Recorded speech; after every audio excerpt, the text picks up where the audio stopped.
Round the fire, warm and bright, stocked up food for the night. Got our plans set in gold for the days when it's cold. Tools and gear stacked up high in the cabin we reside, listening to the winds howl, prepping for the morning's prowl. At the purpose fireside we stay, ready for that fateful day. Stories shared and hearts alight, round the fire every night. Hello, welcome to another episode of Prepper's Fireside with me, Mike, and the Emerald Prepper, Roland. How you doing, Roland? We've no audio. Great start. Check your mic.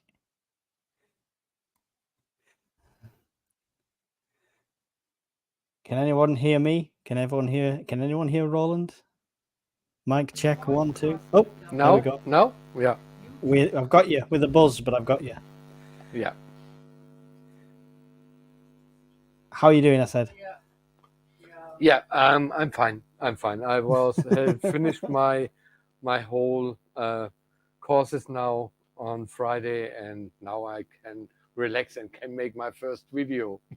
Now you can just wait for all the job offers to come in and all the big bucks. Yes. Well, we were going to be joined by Brian. As soon as I'm to stream, hotel Wi-Fi kicks me off and no 4G. There you go. So technology has failed, Brian. Keep trying, Brian. If you manage to get in, I'll add you during. I'll just see you in the bottom. Just wave if you manage to connect, and I'll see you in the bottom square. So let's just say hello to the chat. Barry J. Page was in from the very early, from 6 o'clock. Said he might not make it later. But can you post the link to become a paid up member? Thanks. Have a great night. Yeah, the link is usually on the description of the videos. There's a join button as well as on the main homepage. So yeah, you have to have a look for it there. 30th Spartan's in, Philip Hull's in, says hi, Polonium's in, Gary Crawford's in, Miss Worm's there moderating and laughing at Brian. Phil said he can hear us both now. It's a good start. Brian can see the stream, but he suspects the hotel firewall is the issue. Strange. Have you got a different browser on your device? So if you're going through Safari, for example, try going through Chrome or vice versa. Could be that. Anyway, we've no subjects tonight, Roland. We have questions. Questions that I'm just going to have to read. I have also a lot of questions. A lot of. All right, okay, there we go. No, it was a joke. Roland's hosting tonight. Off you go. No, it was a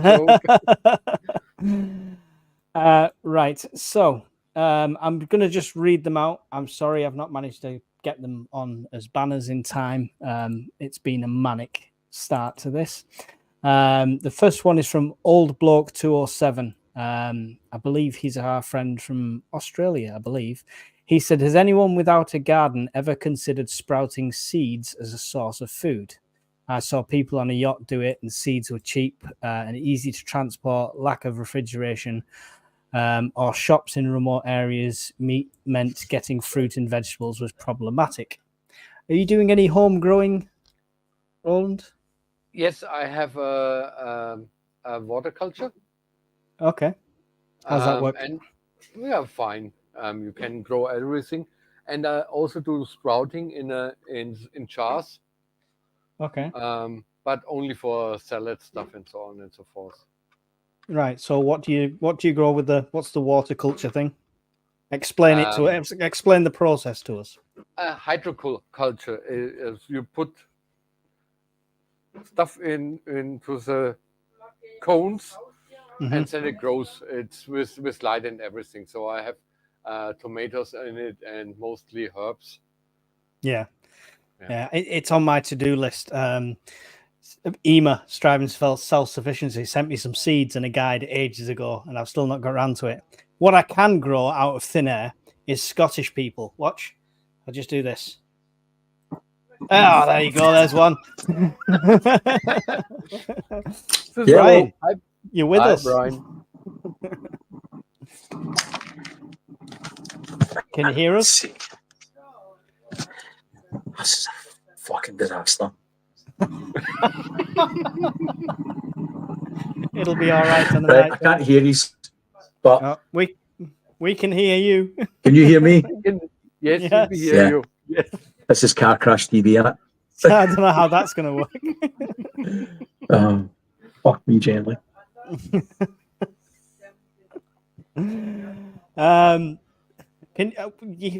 Well, he's gone. Welcome to the Preppers Fireside. Everything's finely tuned. It runs like clockwork. Stuart Lonnan 5355 says, "Do you have a bug out location or somewhere you could evacuate to should the need arise? And plans to get there, approximately how far is it?" Bug out plans, Roland. I'll ask you yours before I go through mine. I obviously don't need to give specifics, but generals, would be good. Yes, I have. It's several locations and several stashes around Ireland. And at the moment, I have planned to go with my electric bikes. But I will get probably a hybrid car. Yeah. And when something is occurring, then I use a hybrid car. Okay. So you say several places. Is it are you one that will do like caches where it's buried? Or Yes. is it like I've got like a lockup down the road? That is kind of one of mine, but it's not a buried thing. It's obviously just a secure storage. Have you actually buried stuff? I buried stuff How often do you check them? 3 times a year. Okay. Have you ever lost any? No, Yet? not yet. So, guys in Ireland, the hunt is on. Can you find one of Roland's boxes? So you said that you to get to your bug out locations, what kind of distance are you talking? 30 kilometers. Right, okay. And how's So, the you have to imagine I made 3 stashes, and it's like a triangle around my main location. right? So I can actually go in nearly every direction and will find one of my stashes. Okay. All right. So if you're forced into a certain direction, then you're not going to be without in that way. Yes. And have you tried walking the distance if there's transports are not an option? We can. My girlfriend and I, we are walking every day at the moment, and it would take us 3 days. So to get there in a normal walk, so not a walk like you did. Well, why wasn't I walking normally? I actually reckon with 10 kilometers a day, which can easily be done from everyone. So everyone should be able to walk 10 kilometers a day. Yeah. With breaks. Yeah. And Let's not don't say the fitness word. and this should and this should be able to do from everyone to be done, because if you make breaks, you walk 5 kilometers, make a break of an hour, walk another 5 kilometers, and then 3 days. Yeah. So you have planned the bug out to be 3 days long based on 30 kilometers that way there.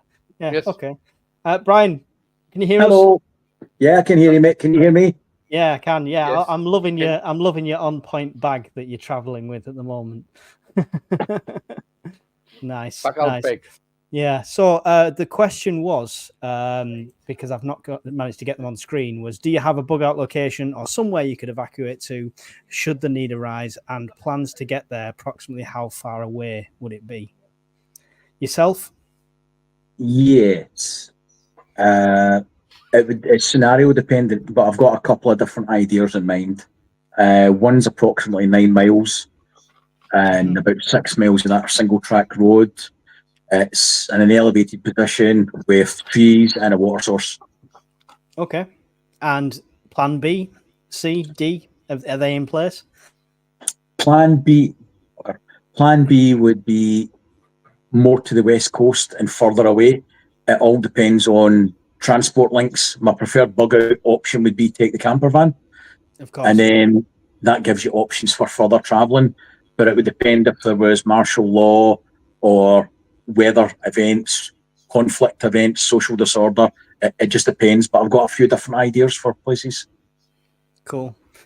And getting there, is it all relying on transport? If you've no wheels, is that bug out the window, or have you got a walkable one?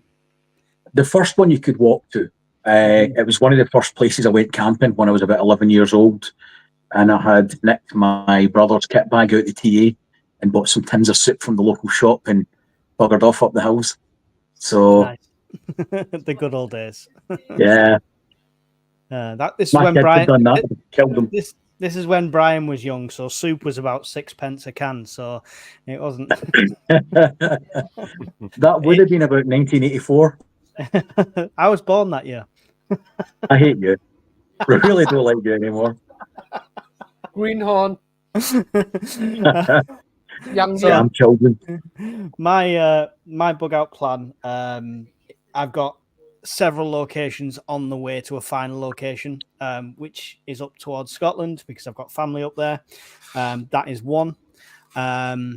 I like Roland's idea of multiple directions, so I'll probably going to put a bit more thought into that kind of thing. If I'm cut off from going up north and I've got to head south, I don't really know that much down that way, so maybe I need to put some plans in place for that. Bug out option one is always vehicle, but we've got bikes, but I'm currently working on building a trailer for the bike, which will feature in a video at some point where I will bug out with it. See if you're looking for some place just across the border that's got a huge footprint, lots of options. Look at the Galloway Forest area. So around about Kirkcudbright, that kind of neck of the woods, lots of options there. Yeah, lots of midges too. Well, the radiation will get them. They'll survive the And- radiation. Cockroaches and midges. Mike, in regards of trailer, I was lazy and purchased one. Yeah, I've got one. Every time I've gone to buy one that I like, it's either not big enough or it doesn't quite fit. So it's what I've got is an actual pull-along trailer, so that you'd use for camping.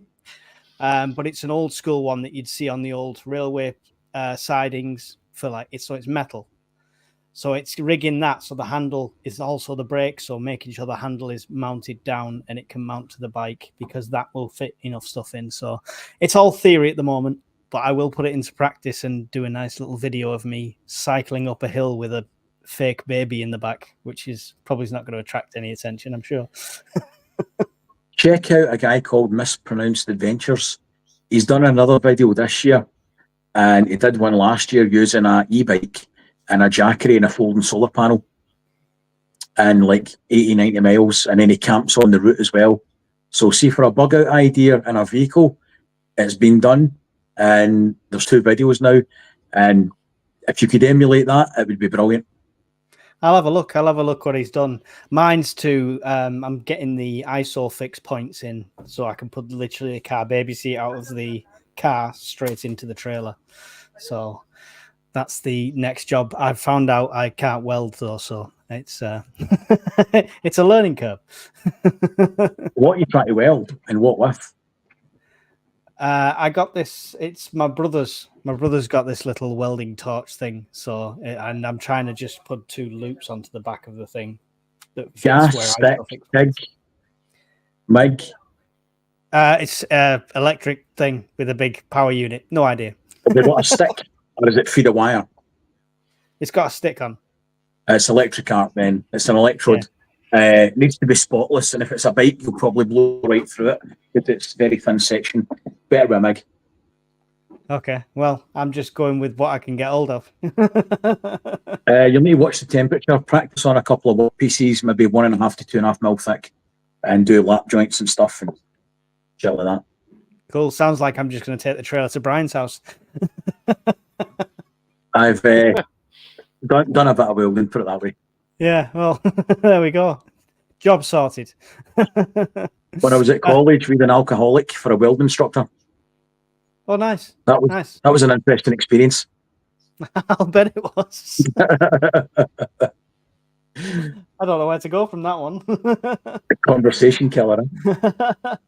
Let's quickly jump in the comments. Nelly on the land's in there. Hi, it says hi. Dean OK is in there. Timmy Robinson, did someone say lunch is served? Okay. Mispronounced Adventures. Miss Worm has put it on there. Look at that. Nice one. On the point, isn't she? Absolutely on point. If you have any questions in the comments, guys, I might miss it. So make sure you put capital question at the front of it so I can see. The next question's from Grandad Mirrell Thorn 9231. Rolls off the tongue. What shit hits the fan event, excluding nuclear war, as we'll all be screwed, would be the most in your opinion and why? Would be the worst, sorry, in your opinion and why? So apart from a full-scale nuclear conflict, what would be the worst SHTF situation? Conventional war. The invention of war. A conventional war. A conventional. Oh, all right. Okay. Yeah. All right. Because I was going to say power grid, but by default, the power grid would be attacked in that scenario anyway. So you would possibly have bombs, missiles raining down, albeit they're not nuclear, infrastructure being attacked, rationing, and everyone in between. That would be my kind of worst case one. Yeah. Roland? Asteroid impact. There's just no. It's the same like a nuke. What are we talking? Are we talking global killer? Are we talking tidal wave and half the country gone? What we talking? Armageddon, or send Bruce Willis up there with a couple of explosives, job done? If you say the same size as the dinosaurs, we are done. Okay, well there you go. I mean, what a depressing life this has turned out to be. That's at least Brian's you can kind of prepare for. Roland's just like, you're fucked. We're all bollocks. Let's just give up and go home. Well, in that case, I'm going to go number 3. Mine is going to be the Hadron Collider going wrong and creating a black hole in the center of our planet and just enveloping us all into nothingness. How is that better than his? It's called one-upsmanship.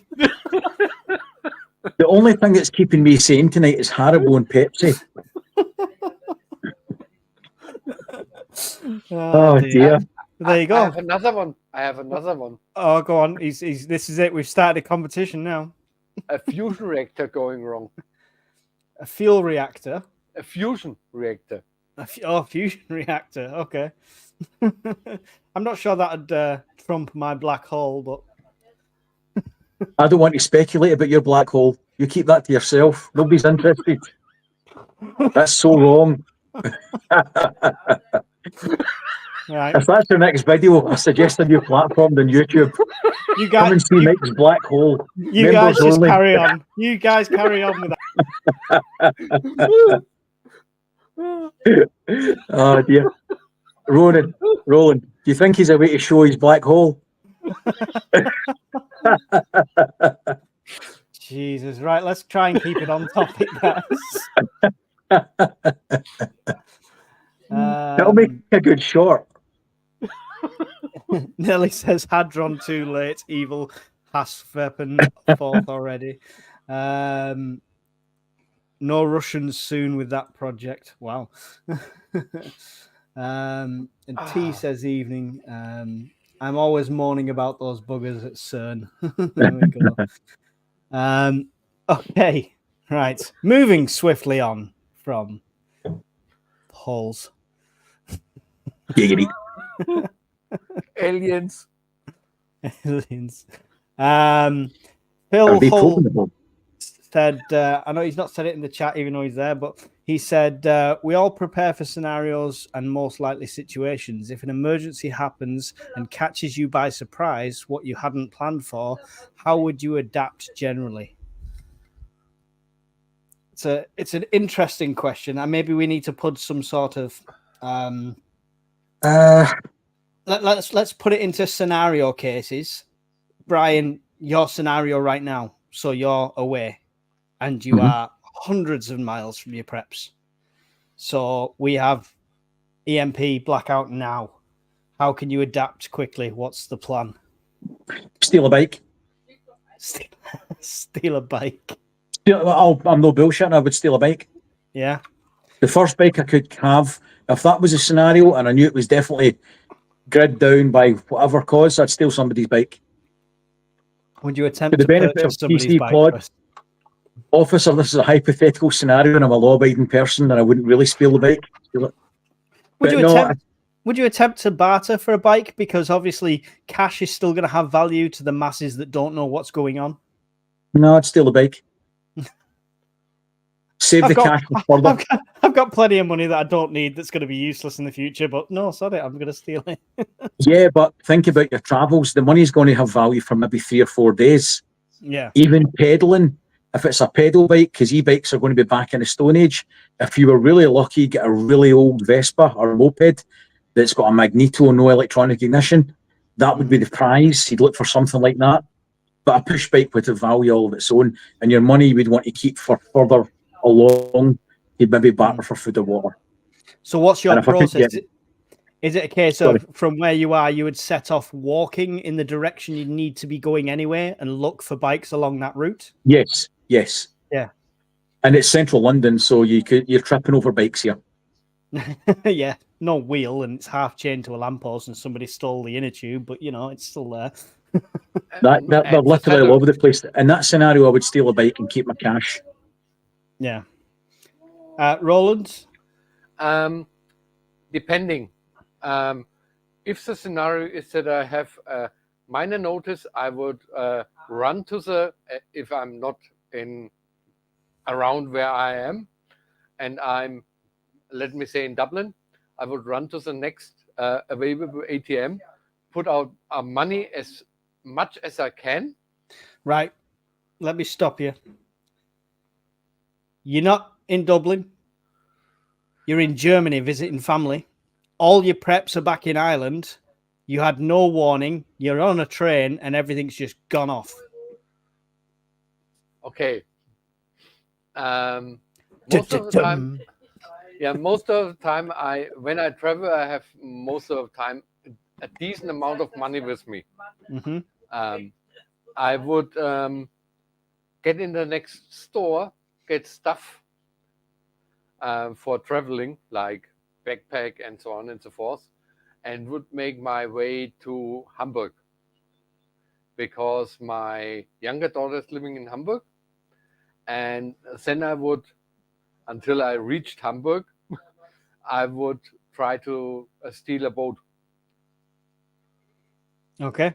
So you would, even with that distance, is it worth traveling all the way back to your preps? Or would it be a case of, would it be more cost effective to try and get set up where you are? No.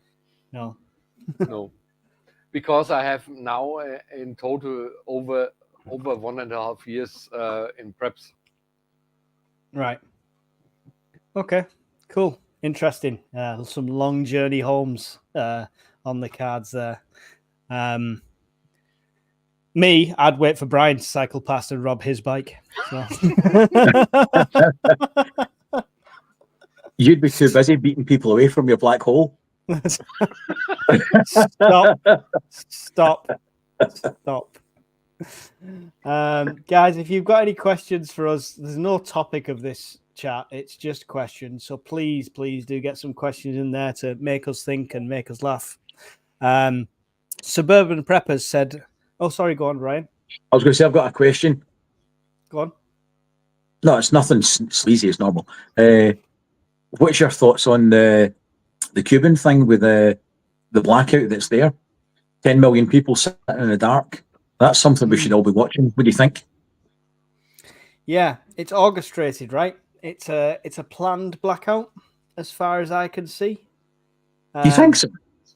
Yeah, I think Cuba's diverting energy for other purposes at the time. Whether it continues that way, but that's the impression I got at first. Could be wrong, but I did take a close eye on it because I think there will be unplanned blackouts soon. And it's not a new thing. It's a case of I did that video the other day, and shortly after there was several other videos out very quickly in succession of people saying similar things and showing you how that might work and things like that. So the proof's in the pudding if so many people are thinking the same thing. Do you think it's just accidental? Do you think it's some sort of just failure? I think it's the perfect storm for Cuba. They've had lack of maintenance, lack of spare parts. They're on embargoes. So they've got a creaking infrastructure, poor maintenance. They've had a hurricane went through the region. Everything's been reached a tipping point. And then what's interesting for me is how they're trying to rebuild it, and would it happen here the same way? Because they got a partial restart in some areas, some transformers energized, and it lasted minutes, and then it all crashed again. So if our grid went down, how much would come back up, if at all, and would it be in fits and starts? And I'm interested to see how this goes. I feel sorry for the people, just to say, because it's awful for them.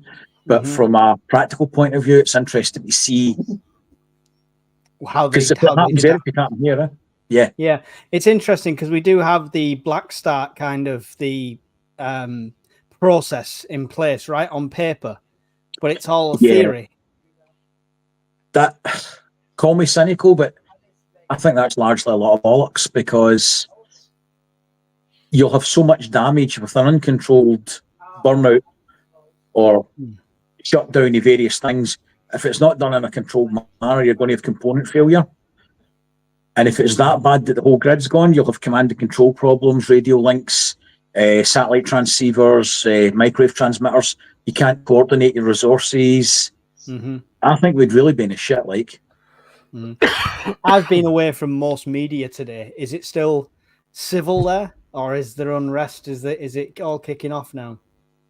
I think it's not kicked off yet, because they're so used to having power cuts and rolling blackouts anyway. It's just that it's such a bad one this time that the shock's not hit yet. But like we've spoken before, 2 or 3 days with no power, and the nutters will think it's Christmas. Yeah. As soon as, and then slowly people realize it's not getting fixed anytime soon. Roland, what's your thoughts on this whole situation? I didn't catch it at all. But the thing is, if rolling blackouts are coming, I speak now from IT perspective. Normally, if you want to test if your IT is coming back up, you have to make a failover test. And no country in the world can do a failover test. No, not without being in the situation. Yeah. Yes. It's all theoretical up until the point you need it. It's all theoretical. And if you start, a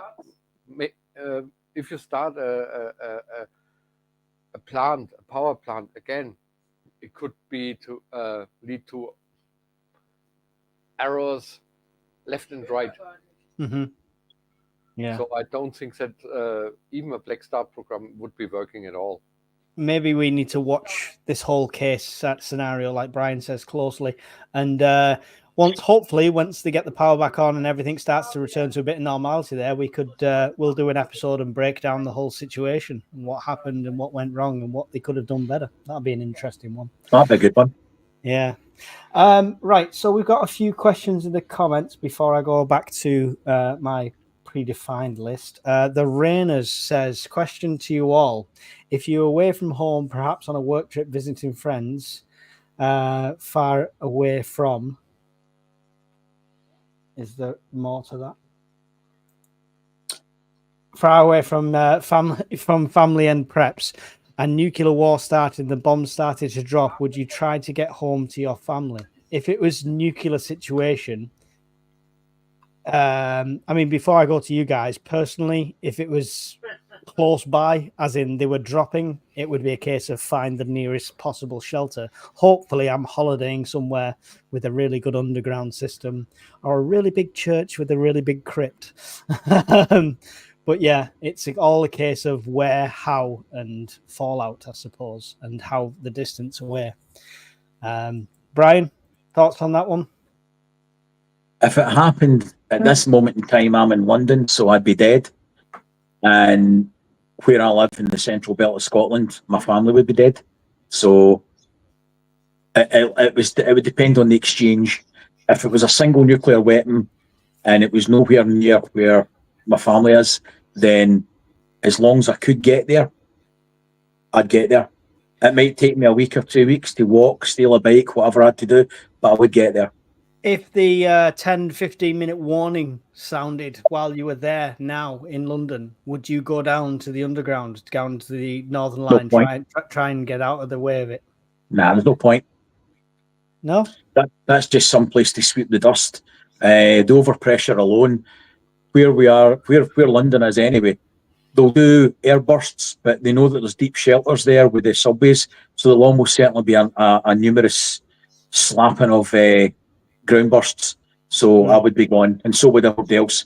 If they think it's like the Blitz and getting in a tunnel's going to matter, they seriously underestimate a hydrogen warhead. There you go. There you go.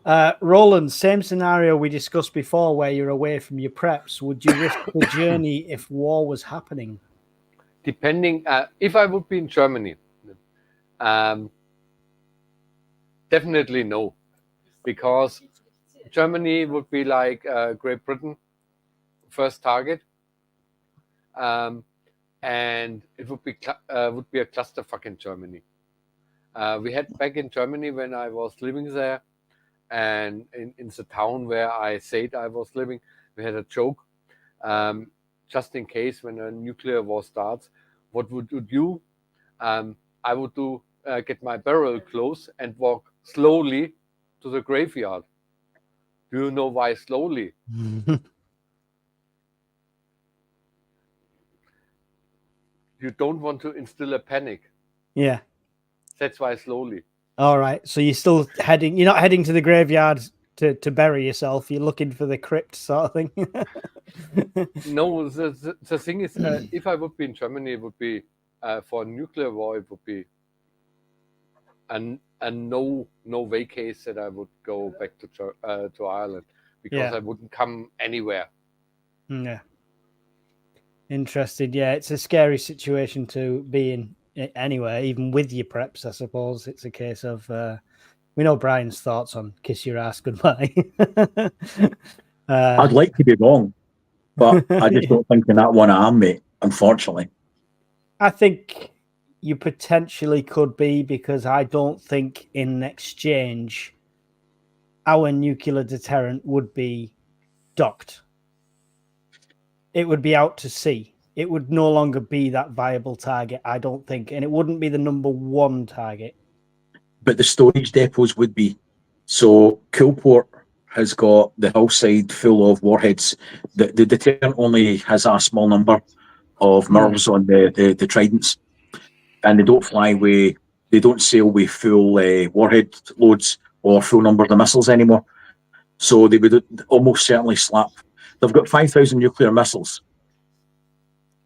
They're going to make sure that they do their thorough job, and that's assuming they hit the target. So the central belt would be gone. They'll hit Grangemouth for the petrochemical site. They'll hit Glasgow Airport. They'll hit Edinburgh Airport. They'll hit Coolport and Rosyth, Faslane, and everything else in between. It's all gone. So there's nothing left. Scary. Hopefully, mutual assured destruction means that will never happen in that kind of way.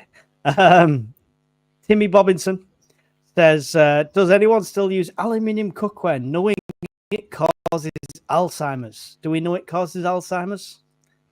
I mean, I eat out of my mess tin quite often, but I can't remember much anyway. I drink about 30 cans of Diet Pepsi out of an aluminium can. I think tins are the least of my problems, mate. Yeah, this is true. This is true. I think I'm drinking concentrated acid in an aluminium can. I don't care about a mess tin. I've got enough issues. I'd be interested, Timmy Robinson. My answer to that is I'd be interested to see the studies on that, to see what if it actually, not if it actually does, but how they've come to that conclusion that it does. How would being stuck on the American continents change our trip home in SHTF? There you go, Brian. You're our. I want to live there, but you visit more than me at the moment. If you were stuck in the States and SHTF happened, how would that affect? What would your plan be there? It depends on what the event was, to be honest. Any sort of major event's going to affect the air travel, right? You're going to end up stuck there, I'm guessing. I would have enough cash or availability of cash or cards that I could extend the trip by a couple of weeks or a month max. Mm-hmm. And hopefully the immediate solution, like say it was September 11th and they grounded all the planes type shit out of the fan, your travel plans would be disrupted for weeks. So I could cope with that. If it was something worse than that and nobody was allowed to leave. What if it was 1 second after? Oh, I would be learning to sail very quickly. Would you attempt to get back, even if your family's with you there? No. And if my family was there with me, all of them, then no, I wouldn't attempt to get back. I would try and make use of my skill set, the wife's skill set, to make ourselves useful in a community setting and try and offer that in trade, because I wouldn't have any material things.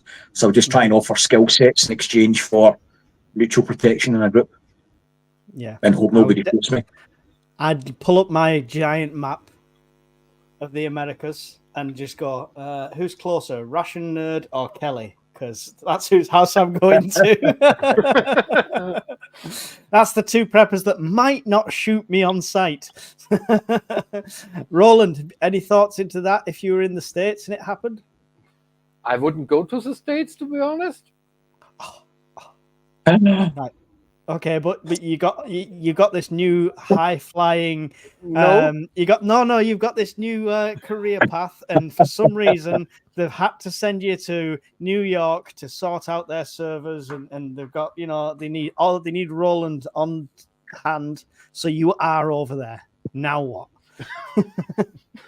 I would plunder my bank account and get as much stuff as I can. And stay in America. There you go. I'd probably do the same. I generally probably would look up. I've got several friends there, not just YouTubers, but people I've known before. So I'll probably try and get to somebody I knew. I think safety in numbers and all that. We already Canadian preppers ranch. Oh yeah, there we go. We'll all meet at Nate's ranch. Let us in. We're YouTubers too. Fuck off. You're below 1 million. But he'd have died 5 times in that day already. Right. Let's not go down this route. He'll be super prepared and he will survive everything. Nelly said his questions, but I'm looking for Nelly's question. Did I miss a question that Nelly typed? I've just got this. Hey, my question is above, and I can't see a question, so I'm looking. I don't see it. If you type it again, Nelly, sorry. Oh, yeah, that might. He said that before this, so it might be that one. So that's fine. Let's just go with it. Did you see the one from Philip on Ukraine? This one. Yeah, that's an interesting Ukraine one. used to have nuclear capabilities and gave back to Russia, so we'll have some capabilities to revive the capability. Would need help. Interesting. You mean they've got the facilities there already in place?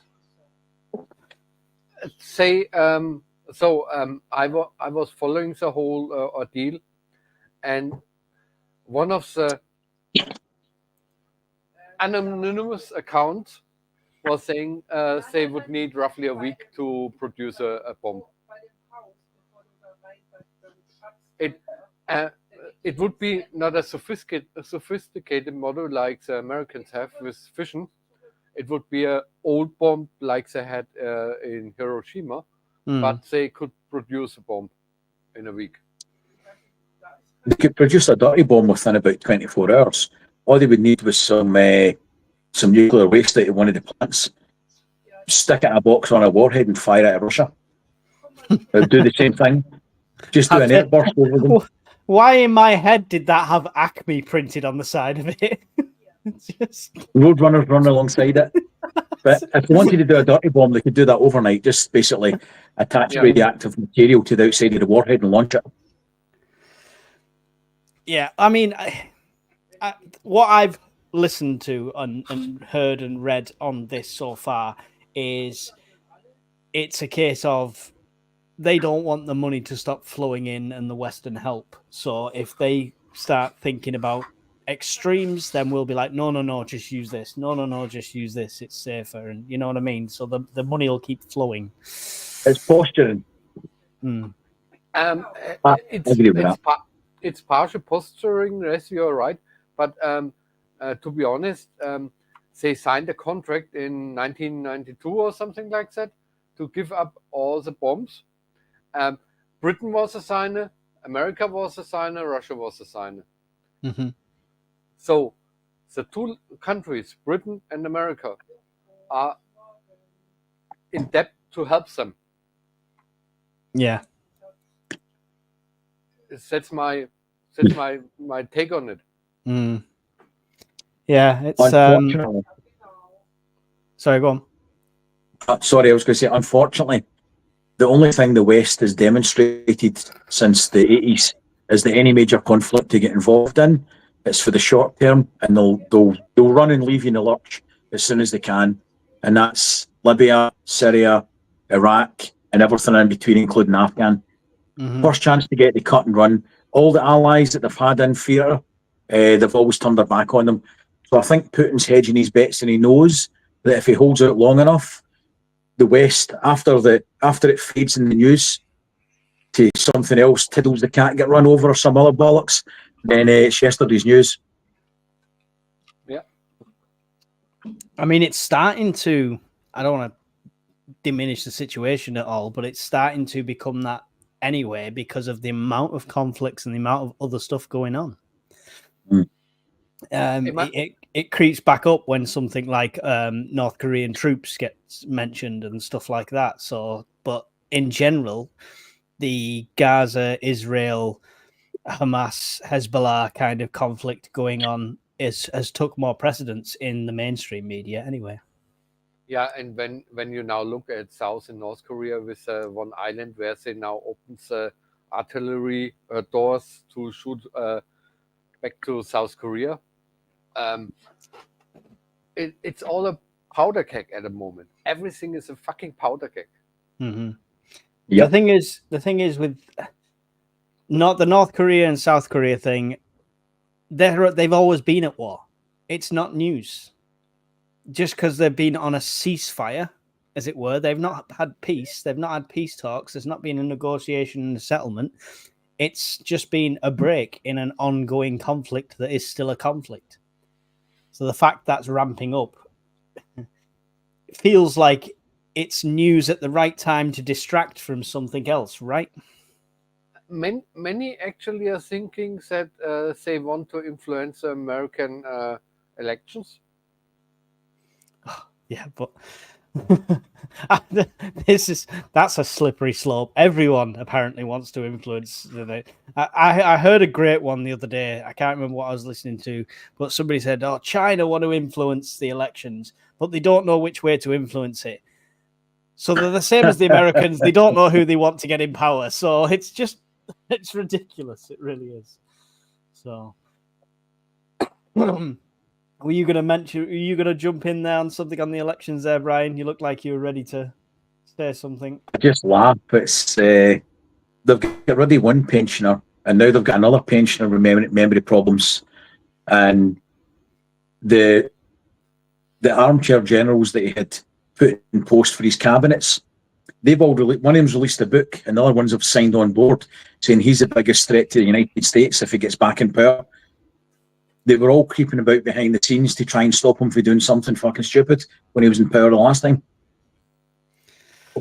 It's nuts. Yeah. I'm keeping my opinion to myself. I don't know enough about American politics to justify putting an opinion out there on the web. I do watch a lot of Charlie Kirk. And he's obviously very conservative. So that's the kind of influence I've had, but I'm fully aware that's one-sided. So I refuse to kind of give my 2 cents on that bit. We're going to talk about Labour. They're shit. I'll say that all day long. It's just the American one. If you voted Labour, unsubscribe. Miss Worm's got a serious question. Which do you think your preps would make you more capable of surviving, a nuclear war or an alien invasion?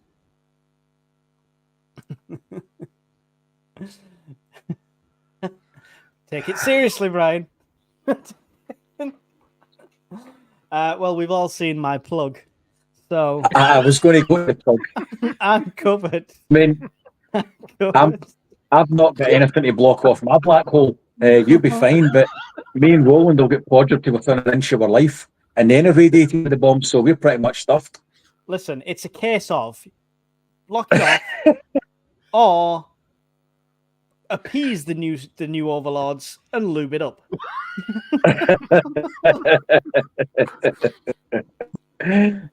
I don't know. I don't think you could answer that one, to be honest. I think I can answer that for Brian, because his preps for a nuclear war is kiss his ass goodbye. So he'd probably survive longer in an alien invasion, and he'll probably be able to hide better.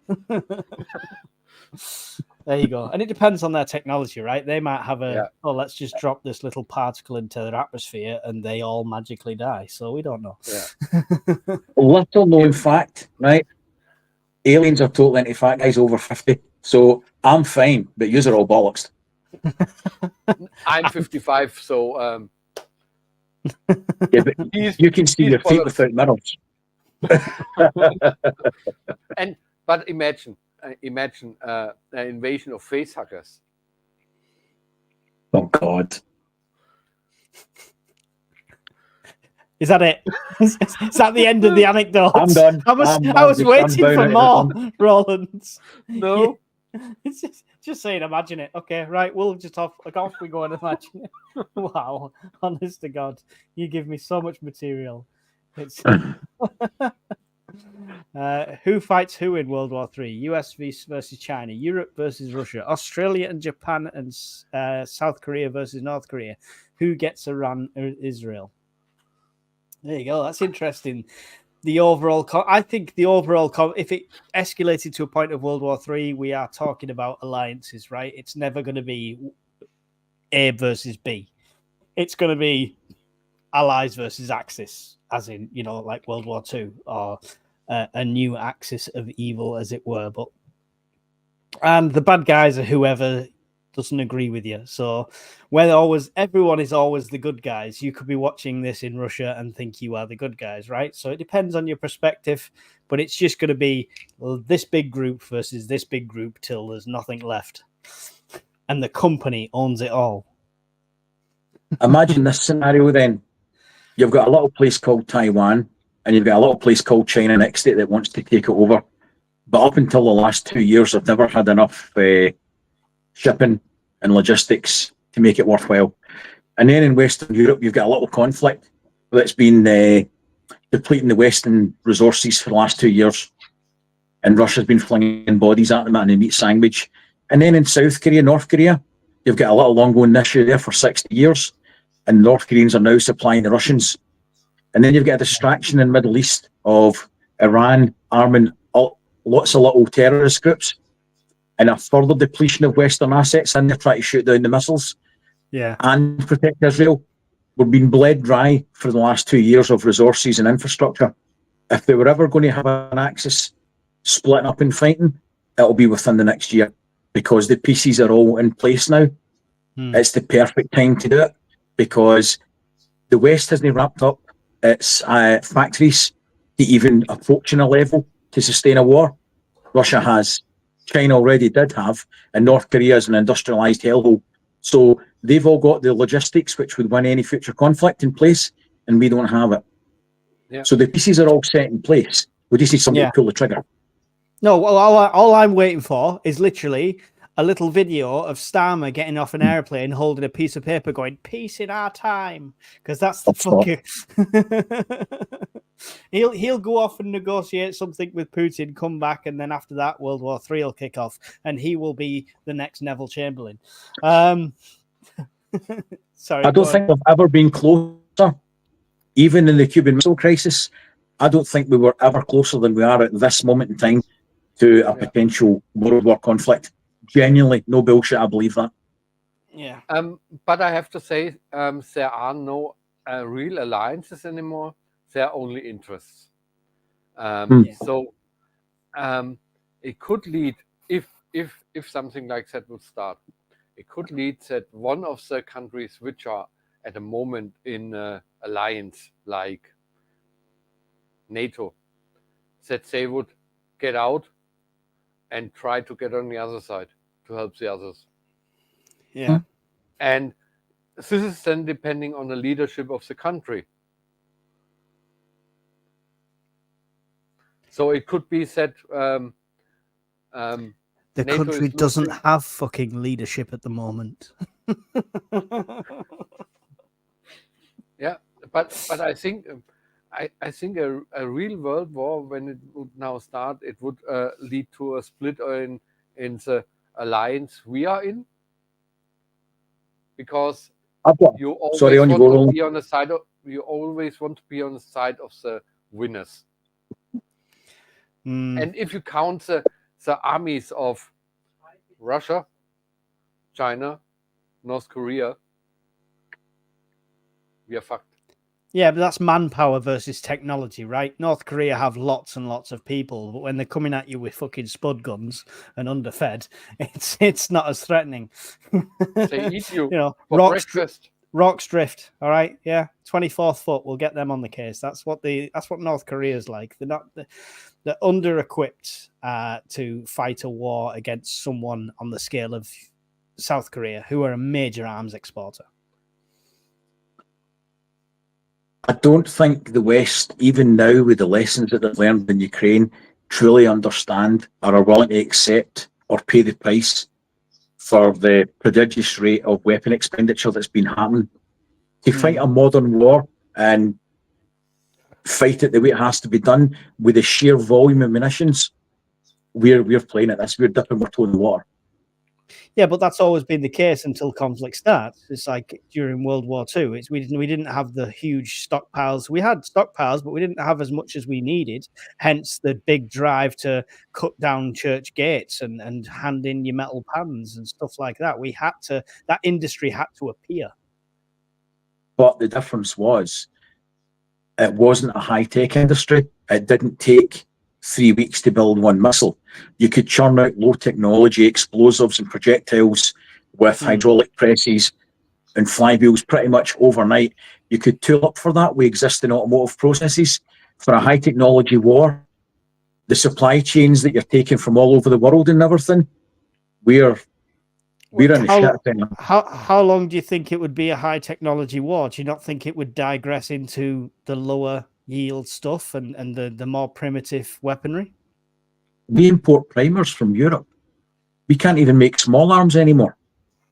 Yeah, well, we don't make our own microchips and all sorts. There's so many things to take into account. And you have to imagine, as example, South Korea and North Korea. North Korea, when in the first 20 minutes of the war, they could destroy Seoul completely. only with artillery fire. Yeah. Yeah, And they have enough ammunition to do it. They don't even need use of nuclear weapons. yeah, but that's all they would have. They would have that shock and awe. Once that initial horrendous event happened, they would then be erased from world maps. Only if we use weapons of mass destruction. If you went down the conventional route, we would run out of weapons before they ran out of bodies. And when it devolved to a low technology battle, they would have more factories and more logistics and more bodies. So in the game of chess with flesh, they would win. Yeah. Unfortunately. Scary. Here's the thing. Scary. Here's a question to put to the chat then, Mike. What does there's minis in chat now, about 49 people? 46 at the moment. So the question that was posed, how likely was and who would team off against one another? Yeah. I'd be interested to know, out of the people that's in the chat, how likely do they think a war's going to happen within the next year, based on what everyone have said? A global scale war we're talking about, aren't we? Yeah. Everybody, you're involved no matter what. I'm not sure you're asking the most intelligent chat at the moment, though, because we've got Phil saying we're talking about alien tactics. We've got Nelly saying, how can one prevent an anal probe? We've got John saying, I'm preparing for a good anal probing again.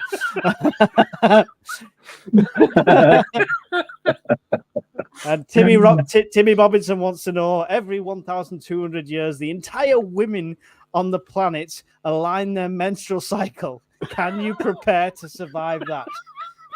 What the fuck? I thought my comments were random. Tommy, how do you even know that? Why do you know that? That's right up there with Mike Black Hole. I feel like if this is true and we're approaching that year, I should start stocking feminine hygiene products for an inflated price. It's going to be money to me. This is the chat that you're asking serious questions of, Brian. I'm just pre-warning you, that's all. Oh, God. Now we're evolved to fanny pads. Fuck me. Yeah, but I have to say, Miss Worm made a really good comment. With the West also underestimates the ability of communist countries. Yeah. Yes. To sacrifice their citizens, yeah. And if you want a good example of that, what's the film? Is it Enemy at the Gates? That shows the Russian advances, which were very accurate, where you didn't get a gun if you were on the second wave or the third wave of people charging across the city. You picked up the guy's gun. They give you bullets. Yeah. So the first guy carried the gun, second guy carried the ammo, third guy carries a hope of surviving. And turning around was not an option because you would just get shot by your own commissar. So yes, the Soviet way is interesting. Drone technology has altered how wars will be fought in the future. Agreed. Yeah. Yes. But again, while that technology is available, while you can still import, export all them parts. In regards of drone technology, I saw a really good video about how to print a bomb release system for drones. Right, okay. To 3D print it? Yeah. All right. Just for leafleting, I assume that's for, We're not encouraging any other activity. No, I only saw it on YouTube from a student, and really interesting. Yeah, so if you want to print off Bombay doors for your drones, just so you can drop seeds in a hard-to-reach place of your farm, then that's how you do it. No other sinister reasons. For the benefit of anybody from law enforcement or anything else that's listening, I don't even have a drone. So if you're going to blow somebody's doors open, make sure it's Roland's and no mine. Oh, anyway. My answer, so Nelly on the land says his answer is no global scale war, but the shipping industry could shut down. This brings us price increases and the desire for war by the sheep. There you go. So, I think that we will have in the next few months, and I take months up to the middle of the next year, a roughly 70 to 75% chance that we will have a wider war. Yeah. I'd agree with that. To be honest. I think, I'm kind of with Brian that 70% is probably underestimating it. I think it's a guaranteed thing. How that war plays out, if it's a whiz and a pop and a bang, and lots of negotiating and lots of shouting, and then back to the table and it all becomes peace again, that's another story. But the fact of the conflict happening, we actually being in a state of war, I think that's pretty much guaranteed. RJ Stan's comment is a good one as well. I would agree with that.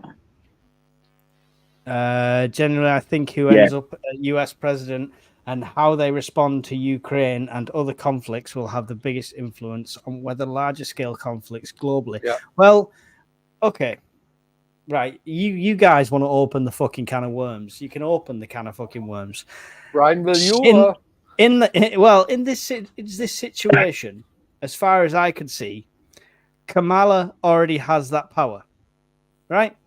Because she's got to be in charge right now. There's no way Biden is pulling any strings, but she's been in an influential position for the last 4 years. All right. So how's it gone so far? And would Trump be better or worse? Brian, take it away. I'm not getting involved.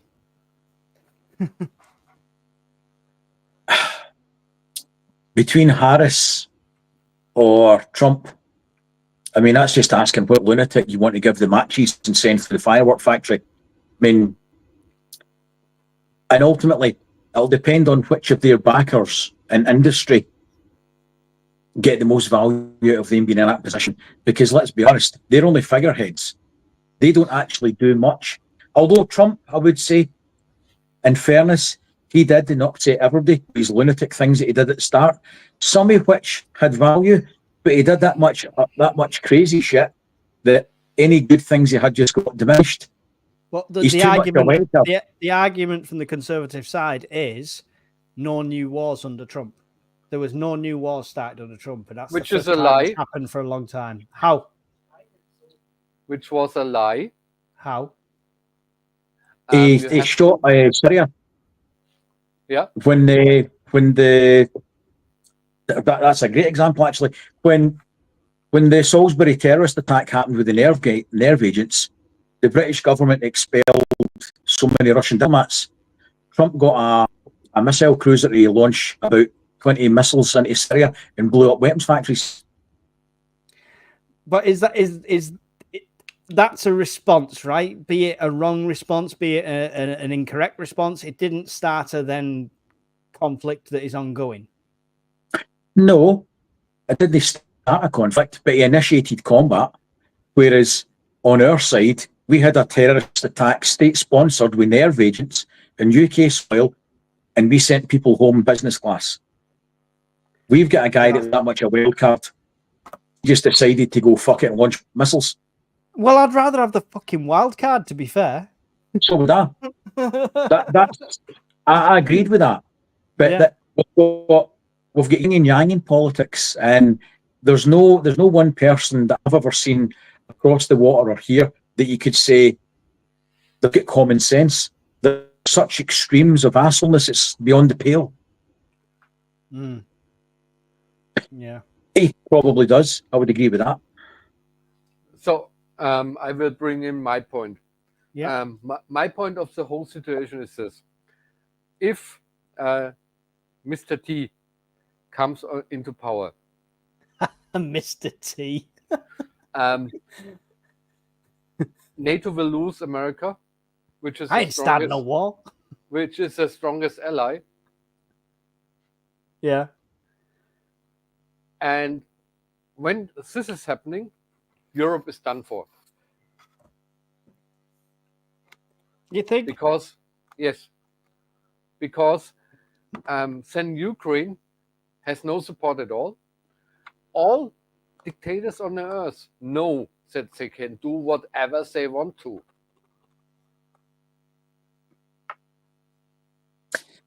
Europe's paralysed by one man at the drop of a hat.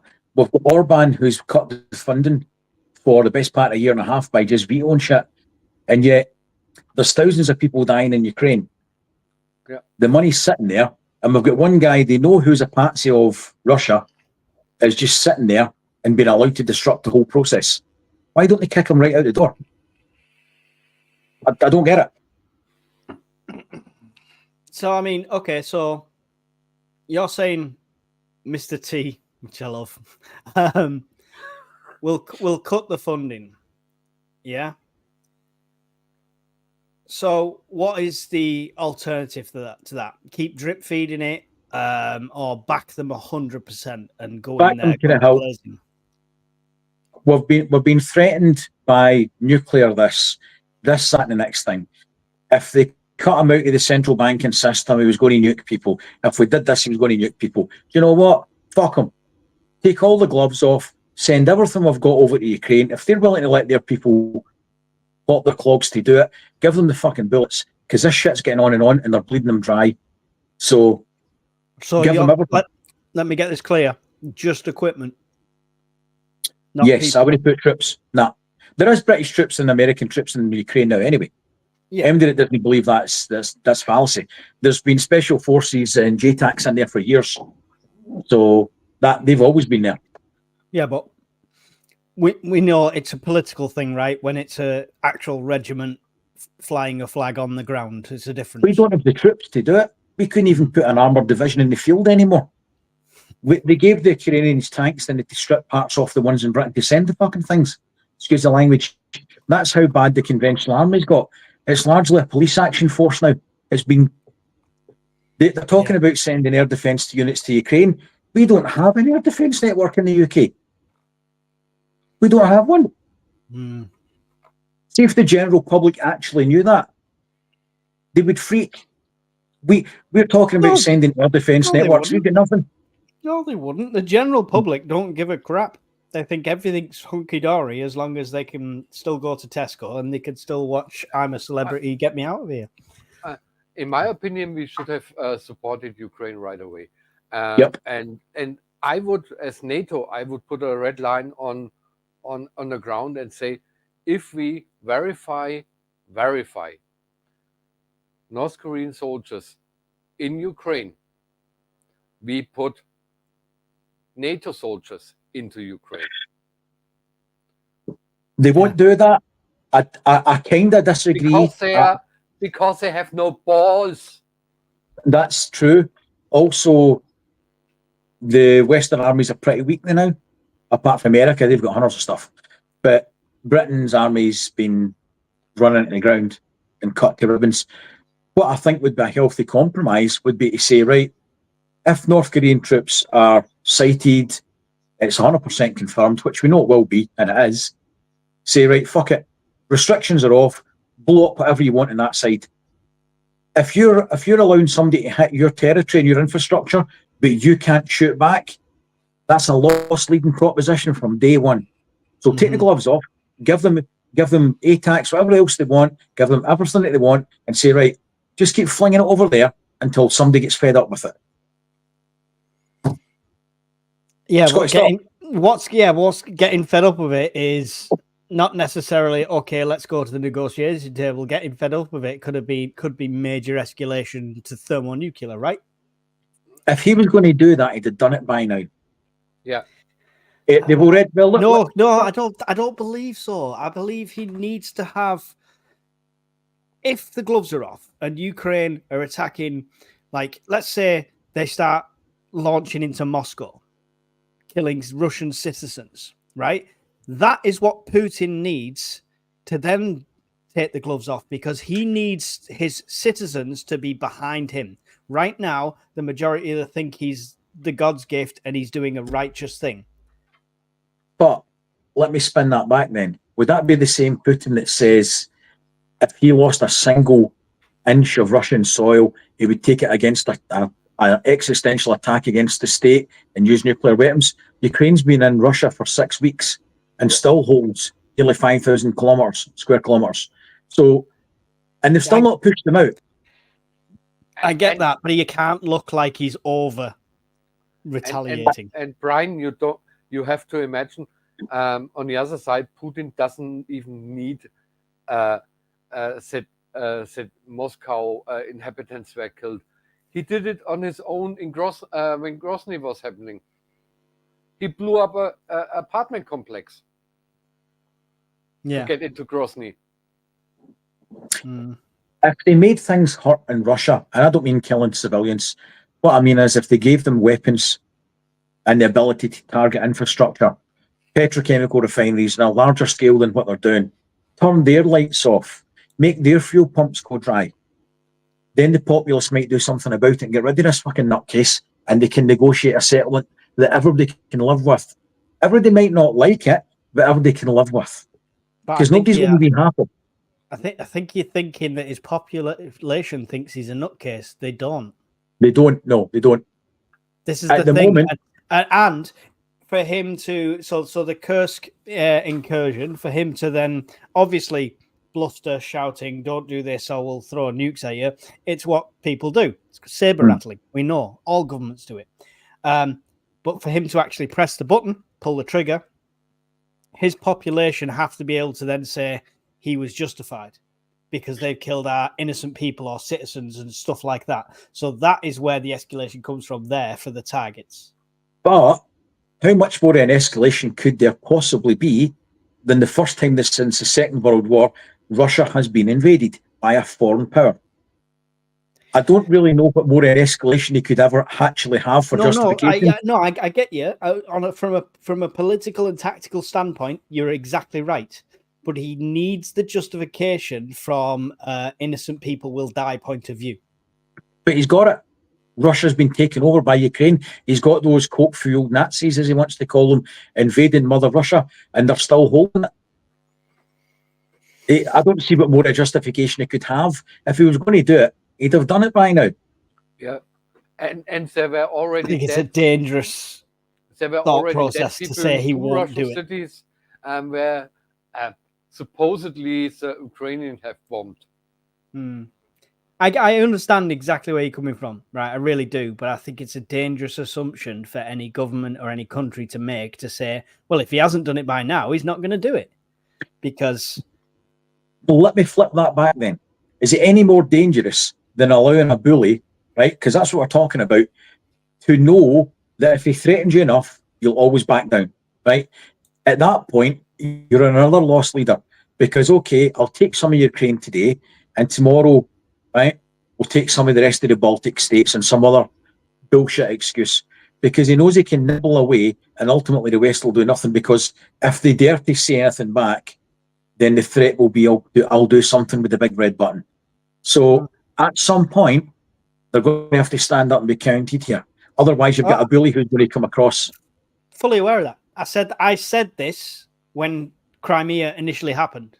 Yeah. And I said, I predicted what was going to happen next, and it has.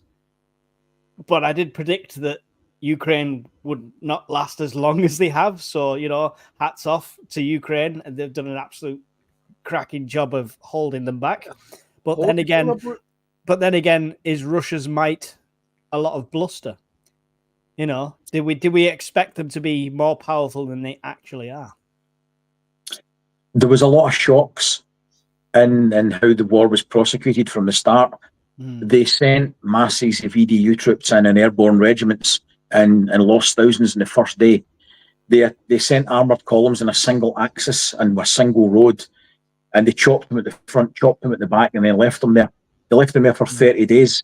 If that had been a NATO live war, they 10 tank drivers, if they were still here, would have just ran straight up the column and shot everybody shit.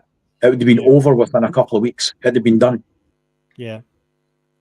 And then drone warfare wasn't a thing until now. 2 years ago, it was new. And you had the Turkish drones at the time were running amok, shooting up and down the flanks of the Russian armoured columns, and there was no counter. The counters have been coming thick and thin since the start of the conflict.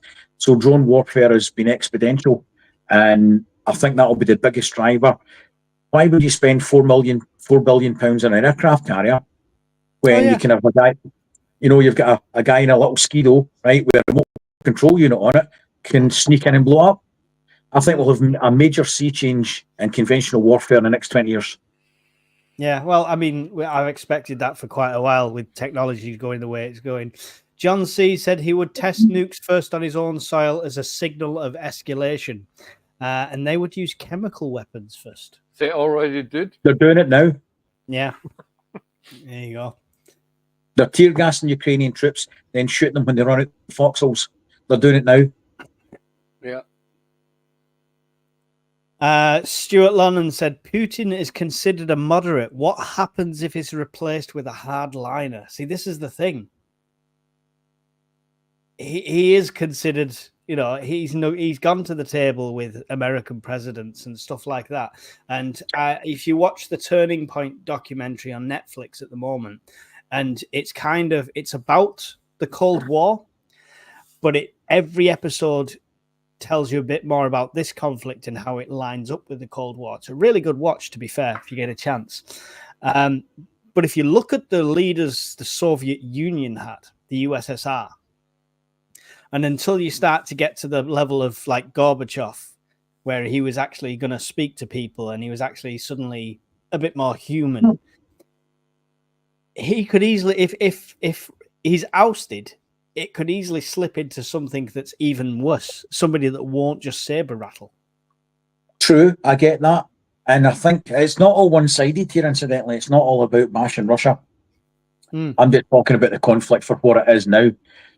In the 90s, there was missed opportunities to bring Russia into the fold. And they were approachable at that point. They had been broken through years of neglect. And there was a missed opportunity to bring them into the fold. And you could have Russia and Western Europe hand in hand, no problems. And it's a missed opportunity. We are where we are now. We can't turn the clock back, unfortunately. But I think Putin, he was the playboy of Europe at one point. He went to see the Queen. He was with Tony Blair. He was in the States. And then it all broke. Nothing progressed. They get frustrated.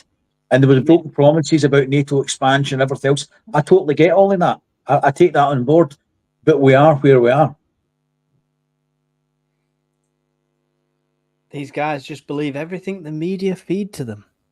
There you go. I felt that's a fair point. And that's your opinion. And listen, that's fine. I don't just believe everything that's the media. I read a lot and a lot of different sources.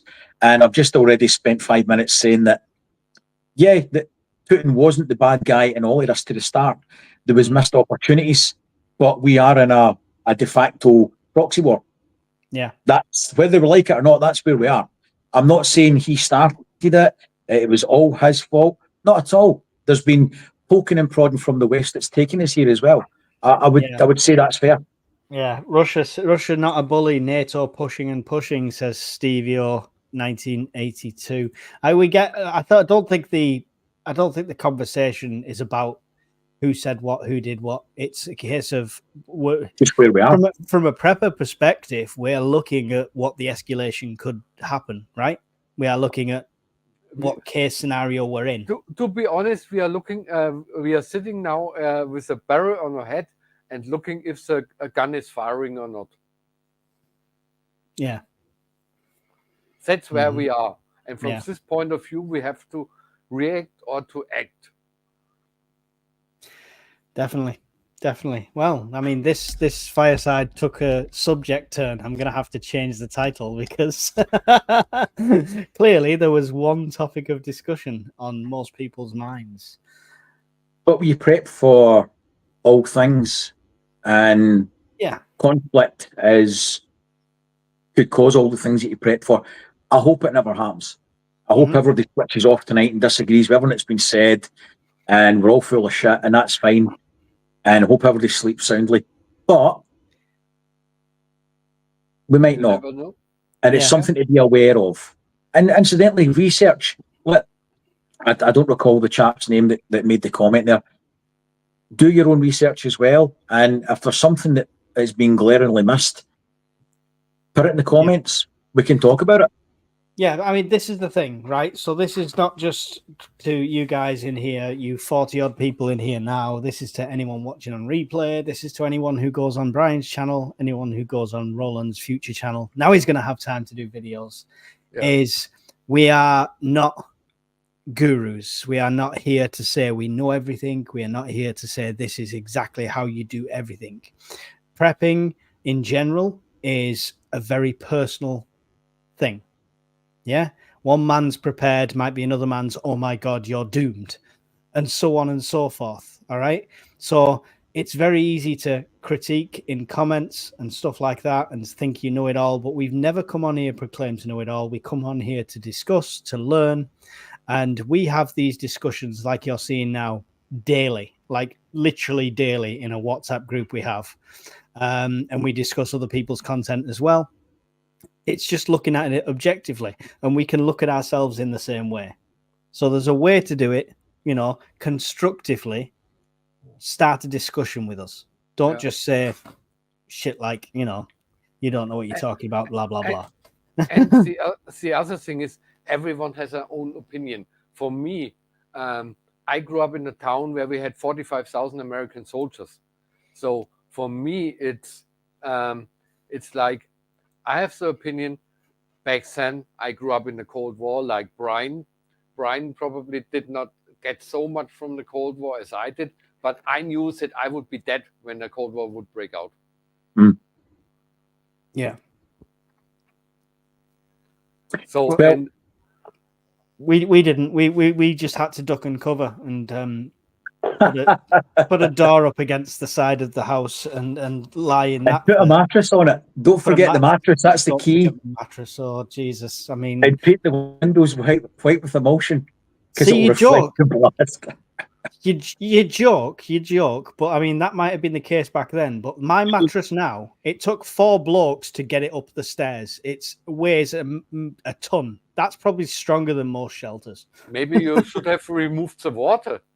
I thought you were talking about the old one they took away. Oh no, that's a lot of hardened jizz on that mattress if it takes 4 guys to take it away. No, that one just stood in the corner and then cracked. You could break it with a hammer to get it out the door. Yeah, it shattered. Yeah, I think Mr. Freeze, but you know. Listen, yeah, and we got a critique the other day. Oh, I got a critique the other day that I laugh and I smile on a serious subject. And to the person that said that, I ain't changing that, because if you don't laugh, you'd sit there rocking in a corner and worrying about the end. I can help you with the laughing problem, right? So what you do is you get married, and like your sex life, that pretty much disappears. So you don't need to worry about laughing anymore. So just put a band of gold on your finger, and you can forget about laughing and a lot of other things. And if my wife's watching this, so I'm probably a dead man when I go home. Go. Hi, darling. I have said to Mike in our WhatsApp group, I see everything from a point of view. Everything what I can influence is of interest from myself. Mm-hmm. Everything what is outside of my circle of influence, I don't care, because I can't influence it.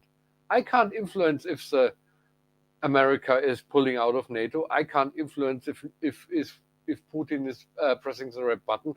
I can't influence it if China is taking Taiwan. I have to deal with it, with the outcome. Yeah. I'm not sleeping in a shed. I'll just sleep in the camper van. I've done that more than once. No, Roland's 100% right. You can only control the things around you. That's what we do as preppers. We try to put a bit of control in the middle of all this chaos. So and a bit of fun. Yeah, and a bit of fun. And this it. And if you don't like alien probes. If you don't like the bit of fun and you want somebody talking to you like dead serious like this with really big bug eyes, then there's other channels for that. We won't mention any names, but you know, there's options out there. Other than that, we're here to have a laugh. So, on that note, Brian, what is Scottish Prepper 73 and what is next on Scottish Prepper 73? Well, I've been working all weekend and I've been working in London all this week, so I've done nothing. it'll either be the 24-hour video on a power cut simulation and just run off batteries, generators, and power banks. But that'll be weather dependent because I've left it kind of late in the season, and Don't be a fair weather test. It needs to be the coldest day of the year. if it's not that, I'll do a review on the Anchor power banks, the C300s. I bought 2 of those, so that'll probably be a quick one to fire up, and we'll test them and see if they're any good. Cool. Yeah. If you do that, show the link up where you can link them together as well. Oh, you do dual pass-through charging? Yeah. Because I know there's quite a few interested in that, so that'd be a good one to cover on that as well as part of it. You could actually get one of the EcoFlows, the Delta 2s, plug that in, charge that, plug the C300 into that, and then plug the other C300 into that. You can charge 3 of them at once. There you go. This is what we need to see. And Roland, now your time has been given back to you slightly. What's the first video going to be? The first video is where I'm coming from, where I want to go to, and what I want to do with the channel. So it's an overall description where I'm coming from. Where I want to go to is with the channel is bring cybersecurity, technical stuff like cameras and so on into prepping. Because I'm a technical prepper, I'm a nerd, so I want to combine everything. Yeah, cool. There you go. So we're looking forward to some videos from Roland's channel, Emerald Isle Prepper. So make sure you head over there and subscribe before he releases them, so you know he gets a good head start. And if you've not subscribed to Brian, why not? I mean, you're here. Go and subscribe to Brian. For me, and for my channel, I'm not sure what's next. I've got this thing here, there to do a review on. It's the but everyone's already done a review on it, so I don't know what I'm going to do yet. So I'm thinking about that. It's the water filter. Yeah. It's ITIL. Right. It's ITIL. It's the water filter. Lee from the Bug Out did a review on it as well. But I think I'm going to drink some canal water. I think that's going to be my test. So, anyone who knows the British canal system, wish me luck. Please cook You're basically drinking shopping trolleys, mate. Well, dead cows. Cows, if you're lucky. I'm close to Manchester. This is linked to the Liverpool canal. That'll be needles then. So we will really put it through its paces and see if Mike dies the following week. Another bout of food poisoning. Other than that, thank you guys for joining me on the fireside. Thank you guys for coming joining us. Would you like to say goodbye, Brian? Goodbye, Brian. Would you like to say goodbye, Roland? Goodbye, Roland. Okay. In truth, faith of everyone else. Bye, Mike.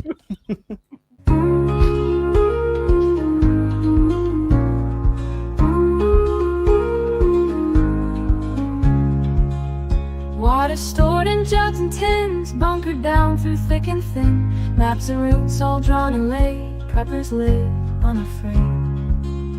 At the prepper's fireside we stay, ready for that fateful day. Stories shared and hearts alight, round the fire every night.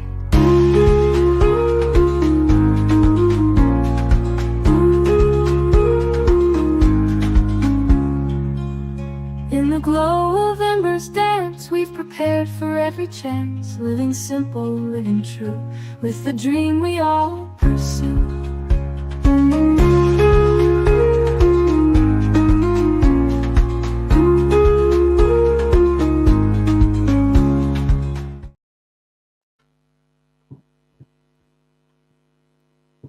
We're still live. Don't forget to go and subscribe to Miss Worms. Bye.